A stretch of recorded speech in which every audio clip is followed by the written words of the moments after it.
చాలా యూనివర్సిటీస్లో ఇది వింటున్నాము, ఇంజనీరింగ్ కాలేజెస్ అని పేరుకుంటాయి కానీ ఇన్ఫ్రాస్ట్రక్చర్ కరెక్ట్గా ఉండదు. అంటే ల్యాబ్స్లో ఎలక్ట్రానిక్స్ ఇప్పుడు ఈ ఈసీఈ ఇలా చదివే వాళ్ళకి టూల్స్ ఉండవు కరెక్ట్గా, ల్యాబ్స్ కరెక్ట్గా ఉండవు సిఎస్సి వాళ్ళకి. ఇట్లాంటి యూనివర్సిటీస్ అనలేం కానీ కాలేజెస్లో కొన్ని మిస్ అవుతూ ఉంటాయి. ఉత్తరాంచల్ యూనివర్సిటీకి వచ్చేసరికి ఇన్ఫ్రాస్ట్రక్చర్ విషయంలో ఏది స్పెషల్గా ఉంటుంది? యూనివర్సిటీ గురించి కొన్ని డీటెయిల్స్ చెప్పండి మేడం. ఉత్తరాంచల్ యూనివర్సిటీలో ఏది స్పెషల్ లేదని అడగండి మేడం. ఓకే, అన్నీ అంటే మేము 2002లో ఫస్ట్ టైం స్టార్ట్ చేసినప్పుడు లా యూనివర్సిటీగా స్టార్ట్ చేసాం, లా కాలేజ్గా స్టార్ట్ చేసాం. లేటర్ ఆన్ అది వచ్చేసి ఇంజనీరింగ్ కానీ ఎంబీఏ కానీ ఇవన్నీ కోర్సెస్ డెవలప్ చేసుకుంటూ వచ్చాం. సో ఈ ప్రాసెస్లో ఏంటంటే మేము మెయిన్గా వచ్చేసి ఫస్ట్ మార్కెట్లో ఏం నెసెసిటీ ఉంది అనే దాన్ని బట్టి మేము కోర్స్ ఇంట్రడ్యూస్ చేస్తాం మేడం.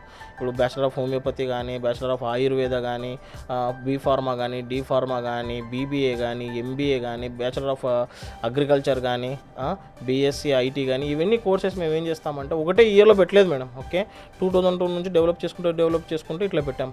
ఎందుకు పెట్టామంటే మార్కెట్ నెసెసిటీ బట్టి అనమాట.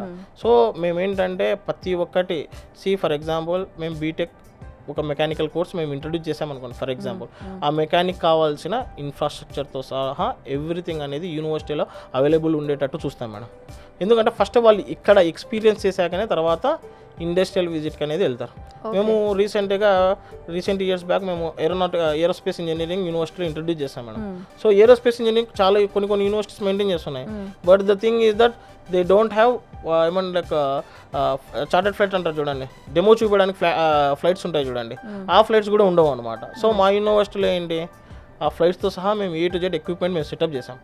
Even the worth is 10-12 crores ఉన్నా కానీ మేము ఆ రిలేటెడ్ ఫ్లైట్స్ కూడా ఏవైతే ఉన్నాయో డెమో పెట్టడానికి ఆ ఫ్లైట్స్ కూడా మేము యూనివర్సిటీలో ఇన్స్టాల్ చేసి పెట్టాం. బికాస్ వాళ్ళకు ప్రాక్టికల్ నాలెడ్జ్ అనేది ఈజీ అవుతుంది అని చెప్పేసి. సో మేము అనేది ప్రతి స్టూడెంట్ని ఇంజనీరింగ్ లెవెల్లో ప్రతి ఒక్కటి డీటెయిల్డ్ ఇన్ఫర్మేషన్ స్టూడెంట్కి అందించడానికి ప్రతి ఒక్క ఆస్పెక్ట్లో మేము అనేది స్టూడెంట్కి అవైలబిలిటీలో పెడతాం మేడం. సో దట్ మేక్స్ అన్క్యూ అనమాట. అన్ని యూనివర్సిటీస్ కంటే కొంచెం కంపారిటివ్లీ మన యూనివర్సిటీని ఫోకస్ చేయడానికి ఏంటంటే మెయిన్ అసెట్ ఏంటంటే ఇదే మేడం. ఒకటి ఉంది, engineers are not made in class rooms madam. 4 walls of a class room doesn't make you a engineer. Engineering అనేది ఇట్స్ లైక్ ఇండస్ట్రియల్ కొలాబరేషన్స్ ఉండాలి, ఇంటర్న్షిప్స్ ఉండాలి, ల్యాబ్స్ అనేటివి ఉండాలి, ప్రాక్టికల్ ఎగ్జామ్స్ అనేటివి పర్ఫెక్ట్గా చెప్పాలి, ప్రాక్టికల్ ల్యాబ్ వర్క్స్ అనేటివి పక్కాగా జరగాలి. ఇట్లాంటివన్నీ జరిగినప్పుడు మాత్రమే ఇంజనీర్ అనేవాడు అవుతాడు మేడం.